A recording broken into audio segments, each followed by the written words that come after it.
Magandang hapon mga ka-happy hour. Narito ang mga balita para sa MBC TV Network News Update 5 PM edition. 45 pamilya at nawala ng bahay sa sunog sa North Fairview, QC. Yan ang MBC TV Network News ni Val Gonzales. 13 araw bago ang Pasko, nawala na matitirhan ng 45 pamilya matapos matupok ng apoy ang kanilang bahay sa sunog na sumiklab. Dakong alas 4:30 ng madaling araw kanina sa report ng Quezon City Fire Department. 33 mga bahay ang apektado ng sunog sa Rand Street, Barangay North Fairview. Dahil maaga at tulog pang mga residente na magsimula ang sunog, ay wala halos na isalbang gamit ang mga residente. Wala namang napaulat na nasaktan sa sunog na naapula matapos ang halos 2 oras.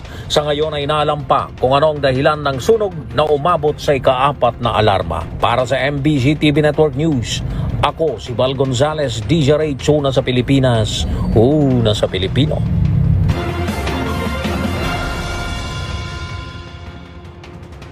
Samantala, presyo ng produktong petrolyo bababa sa ikatlong linggo ng Disyembre. Inanunsyo ng Department of Energy na bababa ang presyo ng mga produktong petrolyo sa ikatlong linggo ng Disyembre.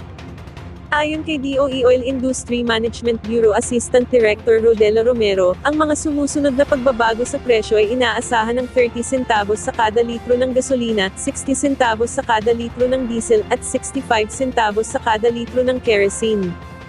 Ayon kay Romero, ang pagbaba ng presyo ay dulot ng pag-shift ng mga oil investors sa mga negosasyon ng Russia-Ukraine peace talks na ayon sa mga ulat ay malapit nang magtapos. Dagdag pa ng ahensya na nagbalik din ang produksyon ng langis ng Iraq matapos ang isang oil leak na kumakatawan sa 0.5% ng kabuoang supply ng langis sa buong mundo.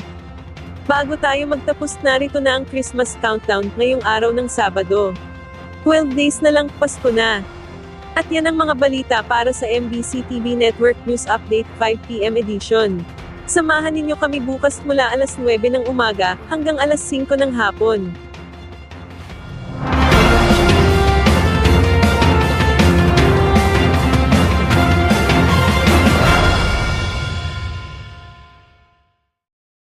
Mga ka-happy hour, kung gusto mong manood ang mga balita sa MBC TV Network News Update, mag-subscribe sa aming YouTube channel, i-like ang aming Facebook page, at i-follow sa aming TikTok account.